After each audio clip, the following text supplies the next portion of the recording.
Hi there, so it's been a while since I've done a channel update, so I just want to do a quick update on what my progress is on the channel and some of the things I've learned and whatnot. I just want to go through some of it.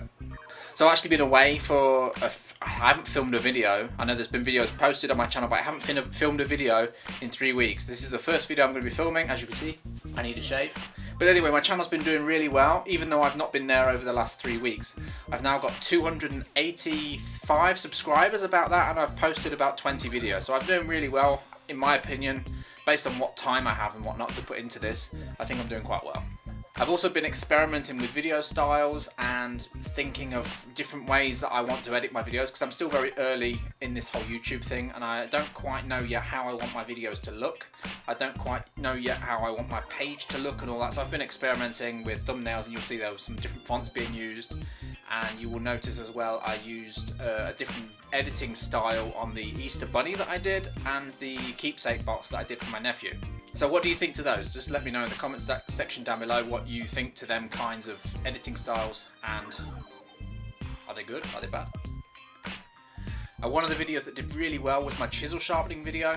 Although that's a video that I just sort of did as like a quick video, it actually did really well, and so I learned through that sometimes it's the videos that I don't think are going to do very well actually do really well, and the ones that I put a lot of time and effort into, like the keepsake box, like the Easter Bunny and stuff like that, sometimes I have to put more effort in to promote them than I do other things like sharpening chisels. So obviously I'm learning on what kind of value content is good for YouTube at the minute, and that is why I followed that video up. This weekend there's going to be a video on sharpening these guys down here, card scrapers.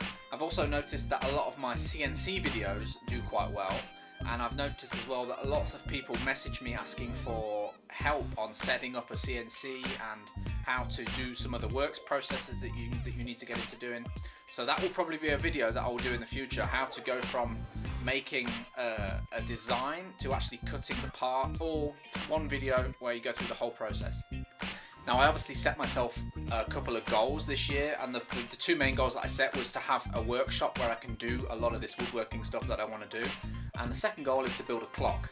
Now obviously to achieve the second part of the goal, building the clock, I need the first part of the goal to be complete, so that's what I'm concentrating on now. That's why I've been buying a lot of Ryobi tools. I'm actually thinking about buying a table saw quite soon, and I've got this router here which I'm planning on building like a router table for.